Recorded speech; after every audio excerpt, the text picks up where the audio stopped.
Nintendo's Amiibo figures look great as they are, but customizing is a way of making them even more special. I'm TJ, and it's my mission to make the map that removes the mystery from Amiibo to help you chart the course to conquer your favorite custom challenges and achieve the unique and personalized Amiibo you always wanted. Let me make the mistakes so you don't have to. Adventure time! I'm bored already. That's me, TJ, and Dark TJ. They'll be popping up from time to time to offer some tips, tricks, and helpful hints. Don't listen to anything this guy has to say. He has no idea what he's doing. Or not so helpful. It's dangerous to go alone, so come with us and we'll conquer this custom together. Welcome to Custom Conquest.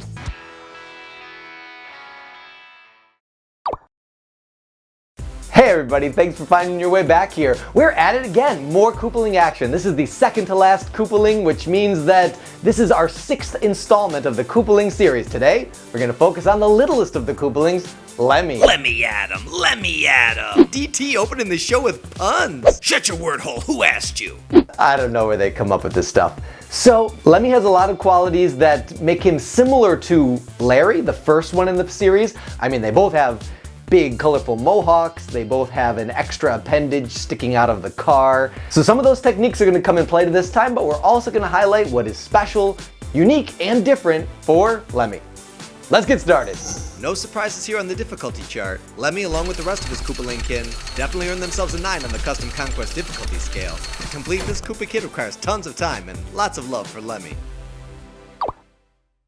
Alright, let's tackle the tools to take on this type, starting with the components, including the figures, pieces, and parts. Gotta have that Bowser Jr. Amiibo base. Most of his pieces are going to be pretty compatible components, and we're also going to need that clown car and NFC chip. Now, I'm including the Bowser Amiibo on this list because I did use it, but I only borrowed a couple Bowser bits, so if Lemmy's the only Koopaling you're making, don't worry about it. But if you're following my 7-part Koopa Clan plan, chances are you'll have a couple extra Bowser bits too. We're going to continue the same thumbtack and paperclip strategy. That'll help us pose Lemmy into the position we want him to be to match the Smash Brothers trophy. If you stuck with us this long, chances are you know what's next. The plastic spork! That's right, not only are they really inexpensive, but these things have proven to be super utility. And finally, the custom vinyl stickers.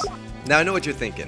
What, you can't paint 2 black dots? And the answer is yes, I'm sure I could, and I'm sure you could too, but since I was printing the sticker out anyway from all the Koopalings that have much more detailed eyes, I added Lemmy's on there too, and it is what I used for the final figure. On the tools and supplies side of things, we'll get things rolling with our round nose pliers. Some people have asked why I use more than one. It's not because I'm afraid of them breaking, it's because the different tips have different applications, and sometimes I use one of them to grip and another to twist or pry. Next, we're gonna need some sculpting putty. For Lemmy Koopa, I used Milliput.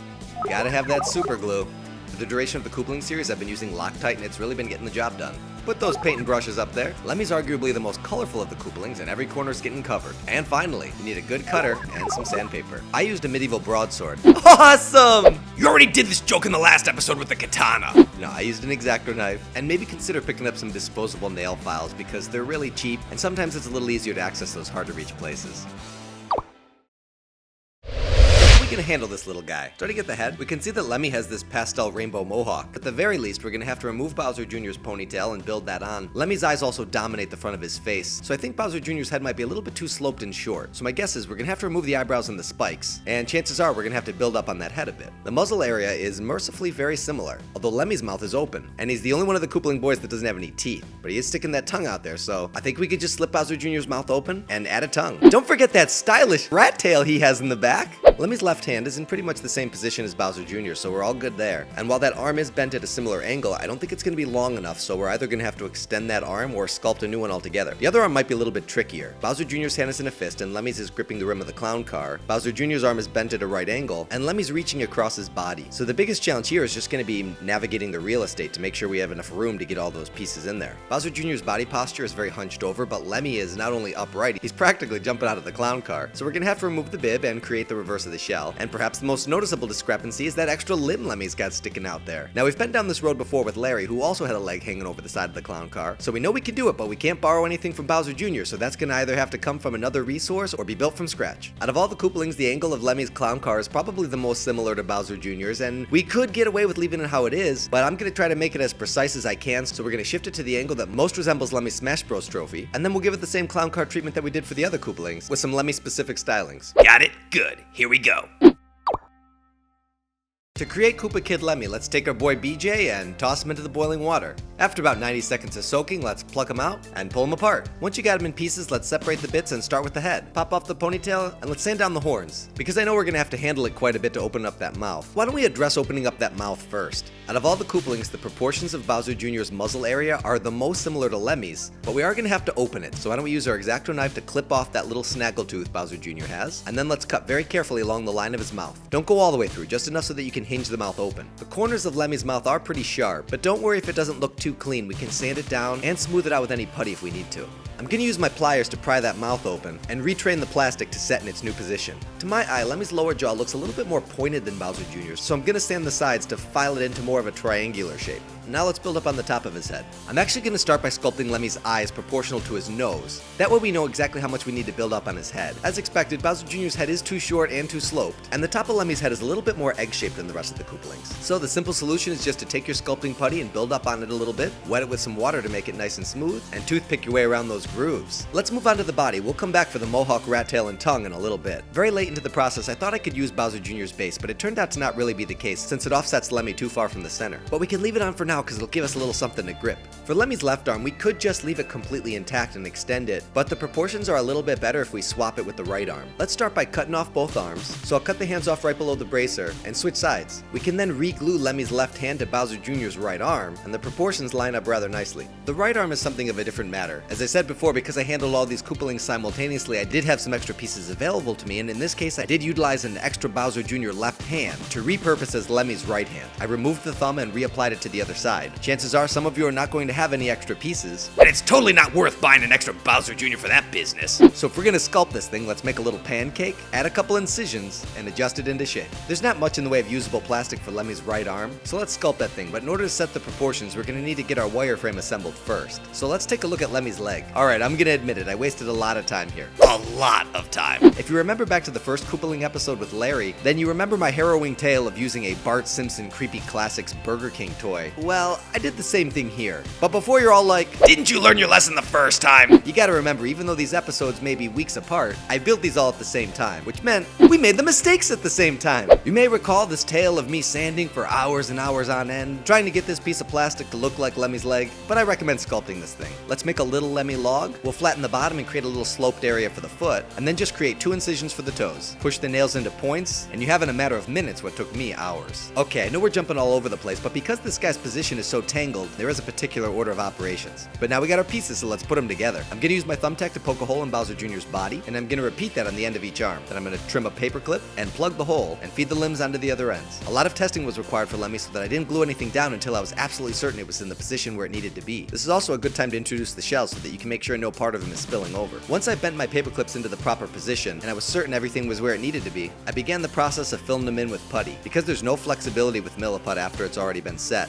I did need to wait until this point to fit that arm on. There's a lot of tricky angles here, so make sure you have your toothpicks. Or, you know, you could use real sculpting tools if you want. With the body sculpted into shape, we can move on to Lemmy's abdominal section. Just like all the other Koopalings, we did use the plastic spoon, and since Lemmy has no teeth, this is the only application for the spoon on this project. His tummy's the smallest, and it's also the only one that's fully exposed. So I cut an oval out of the center of the spoon, made some incisions with my X-acto knife, and folded it at those points to create a crease. Take a little notch out of the sides with a small pair of scissors, and glue it down. You may also notice that Lemmy's other leg is visible as well, but most of it's below the surface of the clown car. That said, I feel like I did need to sculpt the upper portion of his leg. For that, I just sculpted an oval shape, halved it, and stuck it right on there. Now let's address Lemmy Koopa's uniquely identifying features. That rainbow mohawk!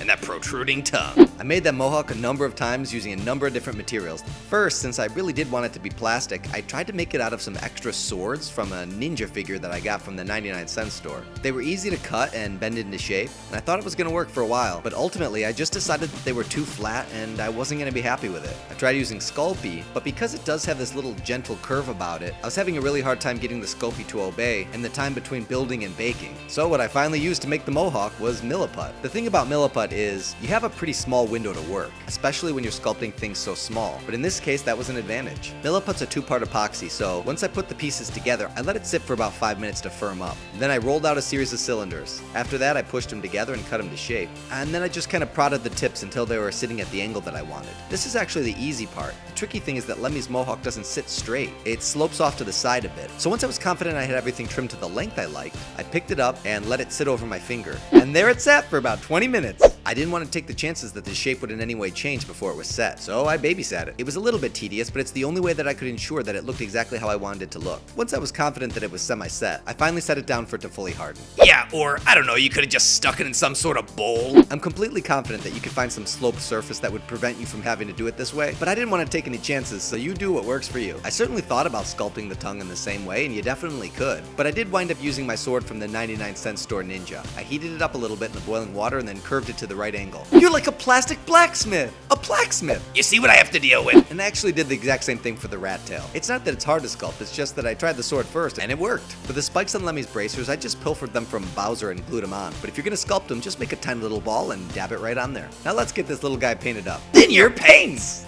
First primed him gray, and then primed him yellow. I used a wheat color for Lemmy's mouth area and for his abdominal region. I used a flesh tone for the shell spikes. I traced the rim of his shell white. The base of his shell I covered orange. I used some black paint for his bracers and then kissed the spikes with some silver. I painted those eyes white. Lemmy's Mohawk has a repeating pattern. It goes yellow, pink, blue, yellow, pink, blue. So I painted those on, and that's when the character really started to come to life. The rat tail has a little bit more of a gradient to it. It was already yellow from priming it, so I painted the very tip of it orange and then transitioned it down by adding some water. For the eyeballs, even though it is easy enough to just dab on those little black ovals, I did cut out my little vinyl stickers and then just tapped them on. I'm not going to go into any of the details on the clown car, but suffice it to say, it involved the same basic process that I used with all the other Koopalings before, and if you are looking for a detailed tutorial about how I painted it and changed the angle, you can check out the first episode of the Koopaling series where we go over it in length. But there is one area of Lemmy's clown car that I want to highlight because it is different than what I did with any of the others. I don't know what the deal was with yellow paints, but I could not get a single one that had the kind of coverage that I was looking for. Hey, if any of you guys out there have a brand of yellow paint that you love, let us know. I used every brand that I could find, and across the board, the coverage could only be described as weak, even after priming. So needless to say, we were getting pretty fed up. So my final solution for the rim of Lemmy's car is somewhat unconventional. What I actually used is yellow electrical tape. I picked a starting point and then just worked my way around the entire rim, stretching it really taut as I went. The outer portion of it looks perfect and is really easy. Where it gets a little bit tricky is the top. I folded it over, but because you have more tape than you have surface area, there are going to be places where it wants to fold over itself. I was pretty patient with it and I love how it looks.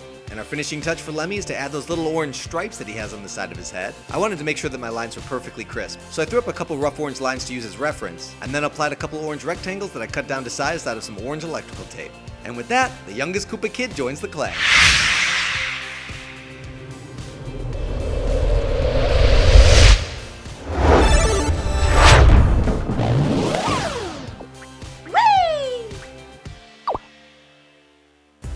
Lemmy figure is good to go, now let's box him up.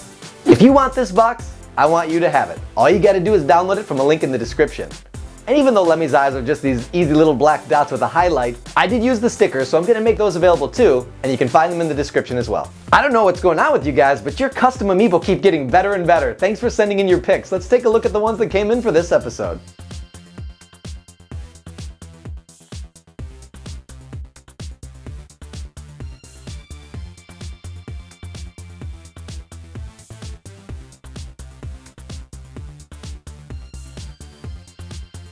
If you want your artwork featured here on Custom Conquest, all you gotta do is send them via Twitter at Custom Conquest. Remember to use the hashtag MyCCAmiibo. Or if you prefer, you can send them by email to customconquest@gmail.com. With Lemmy all wrapped up, that means we only have one more episode to go for our Koopaling series.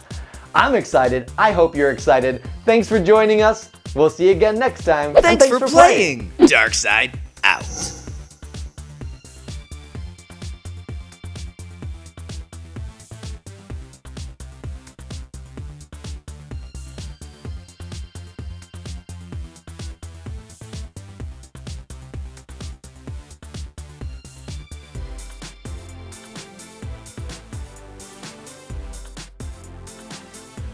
In the next episode of Custom Conquest, we complete the Koopaling clan. Let us know in the comment section which Koopa Kid is your favorite. Bye now.